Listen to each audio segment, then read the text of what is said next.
Namasté, bienvenue à vous. On s'attendait les uns les autres pour la suite de cette méditation Hridaya, donc la méditation du cœur spirituel que j'ai vraiment l'honneur de vous présenter aujourd'hui, de vous partager. C'est un processus de longue haleine, cet aboutissement dans cette présentation très particulière et très puissante de cette méditation, un aboutissement de recherche, d'expérimentation personnelle, de connaissances et de recherches de toutes sortes qui ont abouti euh, très récemment dans l'année précédente à cette forme de méditation vraiment parfaitement ficelée pour l'ère dans laquelle nous sommes maintenant, cette transition cosmique, cette transition pour les gens qui connaissent un petit peu les aspects occultes et les aspects de l'astrologie spirituelle et karmique. Alors, cet aspect de l'âge, de la transition de l'ère du poisson à l'ère du Verseau. On est à peine entré dedans dans cette ère du Verseau, comme je le disais. Et en introduction à cette méditation Hridaya, je vais faire quelques minutes, voilà, de présentation encore plus, de quelques repères pour nous aider à mieux la cerner et à en saisir l'importance. J'espère que vous serez tout de suite enclin à vouloir la mettre en pratique à tous les jours. Ça prend à peu près un 5-10 minutes, disons un 10 minutes. On a sûrement un 10 minutes dans la journée pour s'asseoir et aller placer cette force intérieure, déployer la créativité de nos pensées créatrices, de nos pensées qui sèment des choses puissantes pour cette ère dans laquelle nous entrons à peine. Et en parlant de pensée, vous allez voir comment est-ce que dans cette suite de vidéos que j'ai mis en ligne, il y a une pensée derrière, il y a une intention. J'utilise le mot pensée pour que ce soit le premier mot des entretiens de l'esprit. Alors, ces entretiens de l'esprit font référence à un aspect revisité des Yoga Sutras de Patanjali. Je l'ai déjà spécifié. Donc, une pensée est déjà complète en elle-même. Une pensée, lorsqu'elle est bien qualifiée, lorsqu'elle est orientée vibratoirement parlant, avec force et intention juste, contient déjà les fruits dans la manifestation, dans la troisième dimension, dans votre vie à vous. De même que, et là je nous ramène très très loin, de même que dans des enseignements occultes et ésotériques et même dans les évangiles, il y avait déjà cet enseignement qu'on a nommé la parabole du grain de sénévé. Regardez bien comment est-ce que dans l'histoire, cette loi spirituelle se retrouve. Alors, il y a dans ce tout petit grain, hein, le grain de l'arbre de sénévé, qui est un des plus grands arbres sur la planète, l'arbre est déjà complet. Dans la graine, minuscule, microscopique, il y a déjà un arbre immense, épanoui, complet et d'une perfection sans faille. Dans la graine, l'arbre est déjà réalisé. Et en est-il de même par extension? Et c'est là qu'il faut faire le lien. Voyez-vous, dans les évangiles et dans d'autres textes très anciens, au fil des âges, il y a eu des coupures volontaires.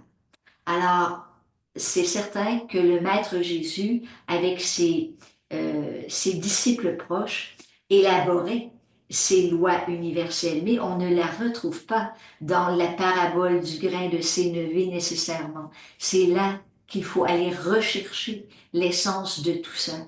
Donc, dans nos pensées, qui est le germe, le grain de sénévé, dans nos pensées est la réalisation matérielle, dans la troisième dimension, dans nos vies, dans nos petits scénarios de vie et la manifestation de cette pensée.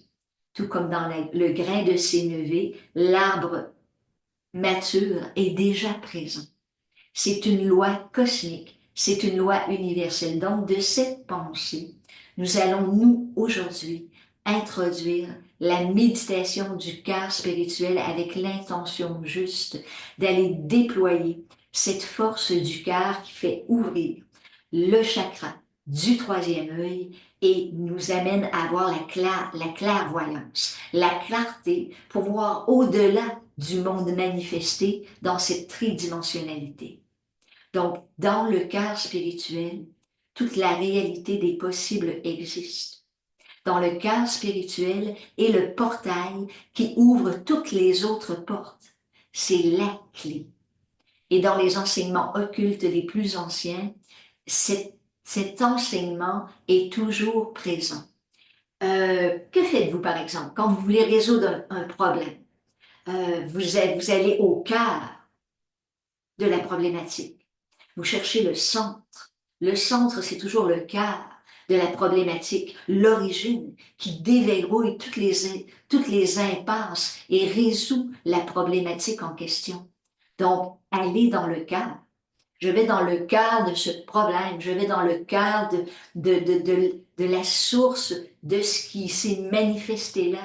Vous avez une réunion de convives, de conjoints, voilà, de collègues plutôt qui sont là ensemble pour aller articuler un nouveau projet. Vous allez au cœur de la problématique à résoudre. Voyez-vous, c'est à même notre langage. Allez au cœur, allez au cœur. Dans le cœur, il n'y a pas de dualité. Dans le cœur, nous perçons tous les secrets. Nous ouvrons toutes les portes verrouillées parce que dans le cœur est issue la vie totale. Tout nous unit vers des perspectives de vie plus épanouies, éclairées, des perspectives de bonheur encore insoupçonnées de ce petit mental intellect qui est toujours dans la dualité, dans le combat. Vous savez, pardon, le mental, c'est le siège de l'ego.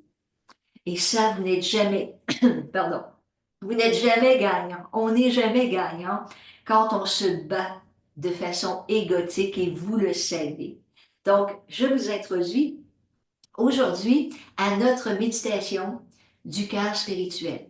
Je prends encore un petit moment. Alors, je fais durer un peu le suspense. Pourquoi le cœur? Pourquoi le cœur? Parce que, comme on vient de le dire, c'est le centre. On dit dans nos mots, ben écoute, va dans ton cœur, écoute ce qu'il y a là. Ces paroles sont d'une grande sagesse. On le sait intuitivement.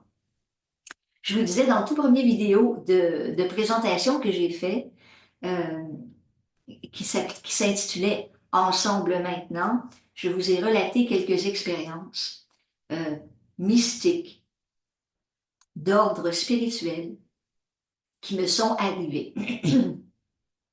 Donc, une que j'ai faite à l'âge de 21 ans, écoutez là, je suis dans ma 64e année là. Ça fait un bout là.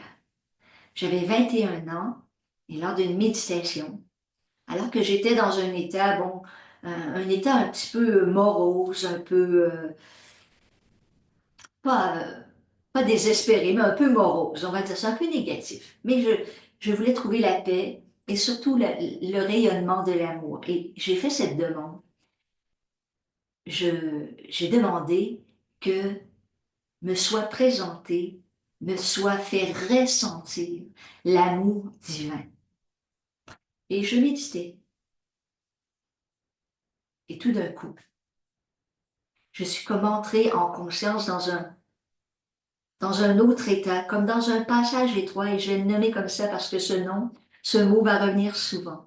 Et surtout pour nous les Québécois, mais ça, ce sera un autre volet que je traiterai. Je suis entrée dans ce passage étroit et je suis débouchée sur une force d'amour incroyable, tellement imprégnante, comme un feu d'amour brûlant qui m'imprégnait de toutes parts. Je brûlais d'amour, mais d'un amour si intense que ça faisait mal. C'était pratiquement intolérable, tellement cet amour-là était puissant, de force et de compassion, tout imprégnant, tout enrobant. Et il brûlait cet amour, il brûlait tout ce qui n'était autre que lui-même, tout ce qui était autre que lui-même. Et à un moment donné, j'ai dû me retirer à peine de là, in extrémiste, parce que je vous le dis très sincèrement, je ne serai pas avec vous aujourd'hui à vous parler de cette expérience et à vous amener à le réaliser pour que vous voyiez que l'essence de la vie et de tout être, c'est l'amour. C'est cette force créatrice qui déploie tout l'univers dans toutes les capacités d'expression possibles. Êtes-vous prêt? Avec d'autres expériences que je vous communiquerai par la suite. Écoutez, toute cette maturation au fil des dizaines, des décennies, ça a pris 40 ans avant que j'arrive à exprimer cette méditation qui a la capacité de nous ramener à cette expérience à chacun. C'est le retour à l'essence du cœur divin. On est prêt? Allons-y ensemble. Alors, qu'est-ce que je vous disais? La semaine dernière, je vous disais que cette méditation comporte des notions d'alchimie. On a parlé de la flamme violette. On a parlé de la capacité de transmutation à même la nature de l'esprit. On est allé chercher en plus des visualisations de géométrie sacrée issues de la Merkaba et de la fleur de vie qu'on retrouve dans la civilisation égyptienne ancienne, à même les pyramides. Donc la Merkaba. Merkaba, oui, qu'on appelle aussi le tétraèdre étoilé. On a parlé également de cette méditation Hridaya, qui veut dire cœur spirituel, issu de la tradition hindoue. Et on a parlé également de la physique quantique pour les gens qui sont up-to-date là, avec les dernières avancées de la physique, de la science, à la fine pointe de la technologie. Tout ça se rejoint dans le cœur. Donc la physique quantique est très présente dans la méditation Hridaya, la méditation du cœur spirituel. On parle ici de champs électromagnétiques, on parle de Thor, on parle de puissance vibratoire électromagnétique qui se dégage à travers tout le vivant. Et ça, c'est très d'actualité en termes de physique quantique. Donc, cette méditation, je nous l'introduis maintenant. Asseyez-vous. Asseyez-vous sur une chaise adossée ou non, les jambes en tailleur. Si vous êtes bien important, c'est le dos droit. Et on va placer un premier élément ici, qui est un triangle.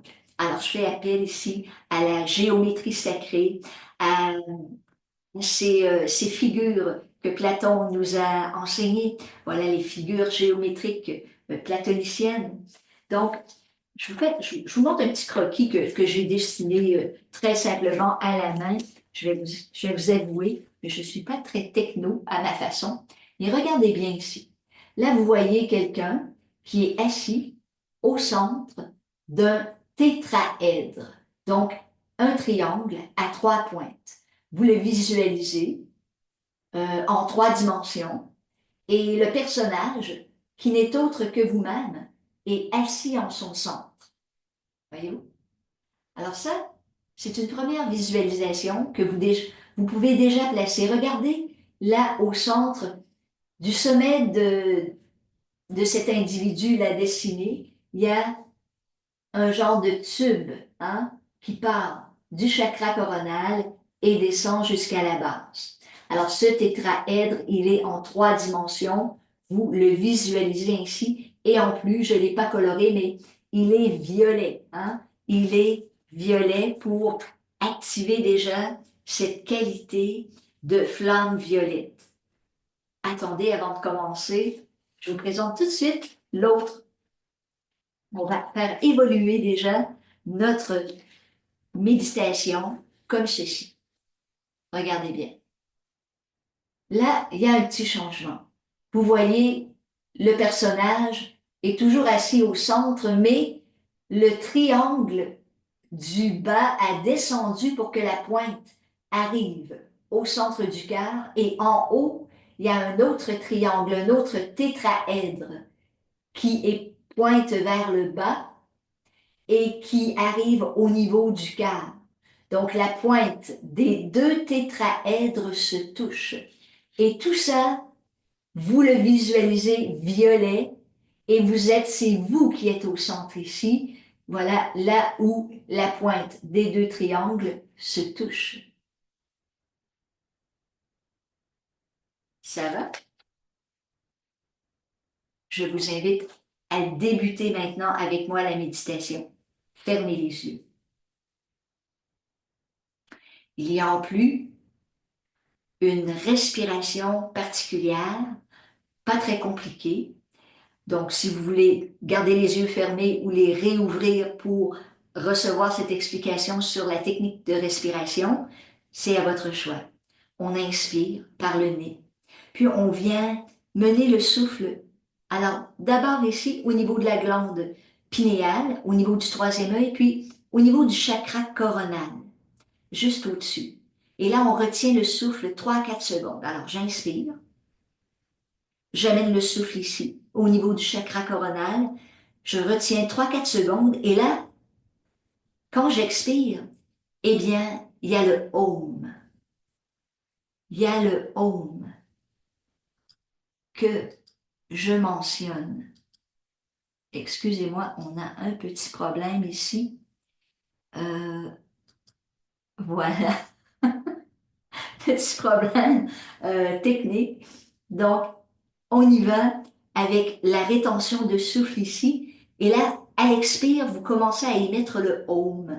Et vous faites descendre le Om dans la chambre secrète du cœur. Donc, à un doigt, largeur de doigt, un doigt, une largeur de doigt, à droite de votre cœur physique.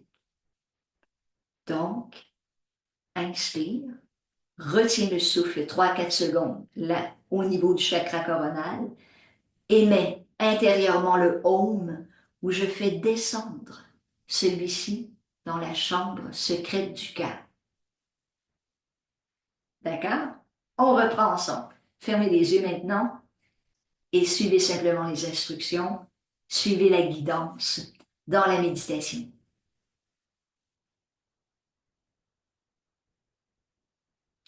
Vous vous voyez d'abord assis dans le premier triangle.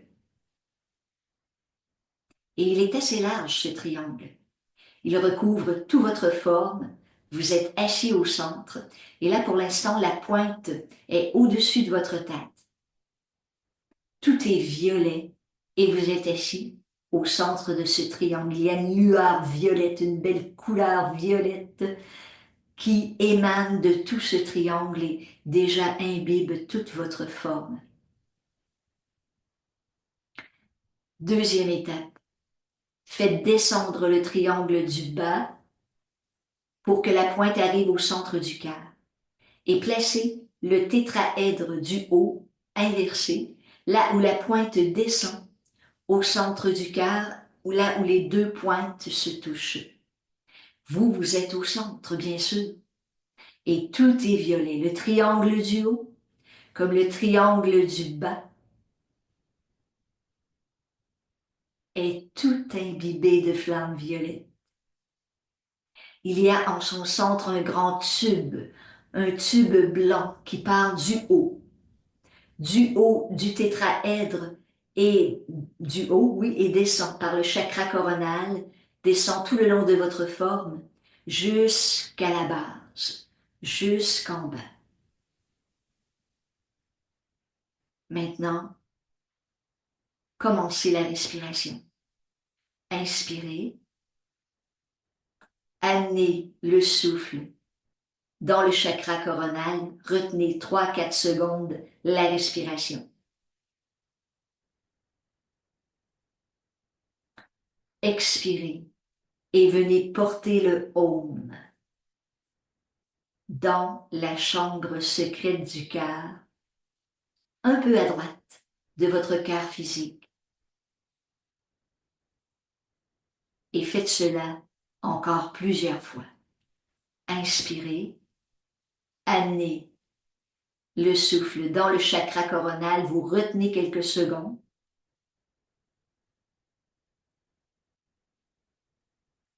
Expirez et faites descendre le souffle dans Hridaya, dans le cœur spirituel. Et continuez encore quelques instants simplement de cette façon.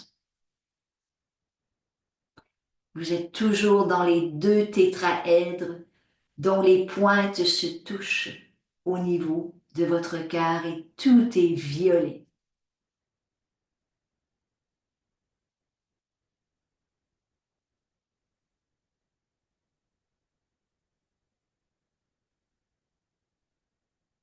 N'oubliez pas la courte rétention de souffle. Expire et pénètre un peu plus dans le passage étroit qui mène dans la chambre secrète du cœur,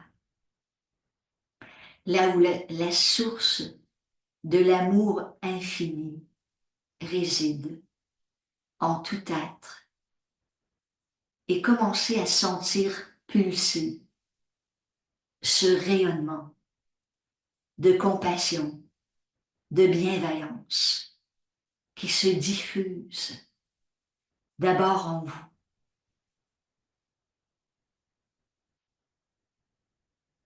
et rayonne tout autour de vous à des dizaines et des dizaines de mètres de vous.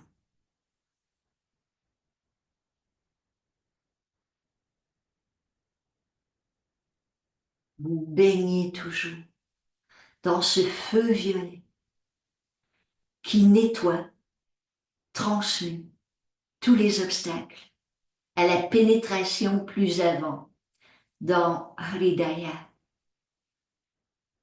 dans le cœur spirituel.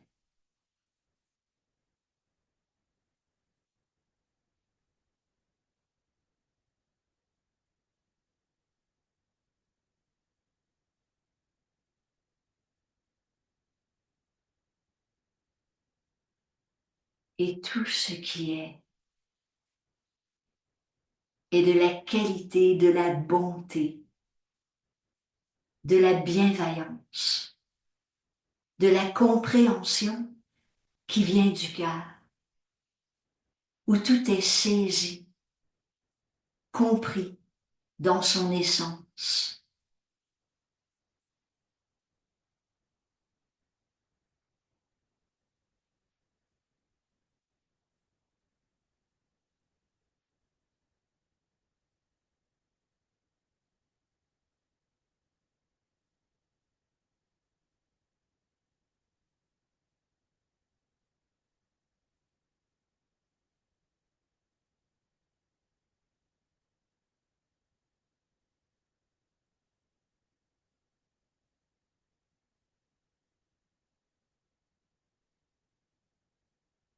Revenez à la visualisation des deux tétraèdres dont la pointe se touche au centre du cœur,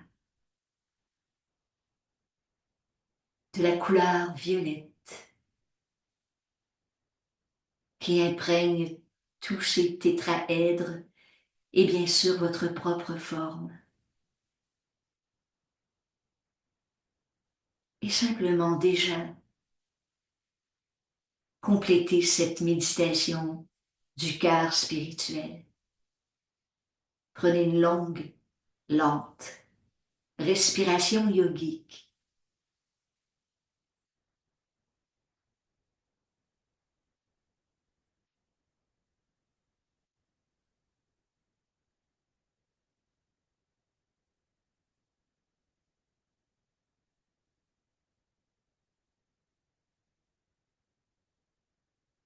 Et simplement ouvrez les yeux lentement.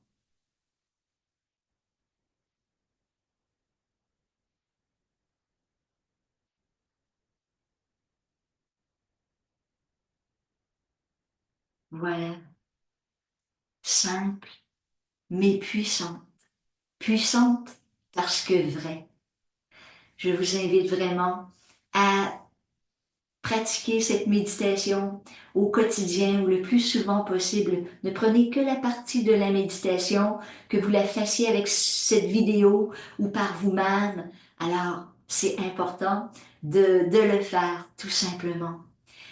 Rappelez-vous que dans la graine, l'arbre épanoui, mature, qui porte ses fruits, est déjà présent. Rappelez-vous que dans la pensée juste et dans cette méditation Hridaya, vous allez porter les fruits de cet art du Verseau, qui est l'art de la transparence, de la vérité, de la beauté, de la sagesse et de la lumière, sans oublier l'amour puissant. Et dans cet amour, dans cet esprit un, avec vous je suis, je vous dis namasté, prenez grand soin de vous, je vous retrouve bientôt. Merci.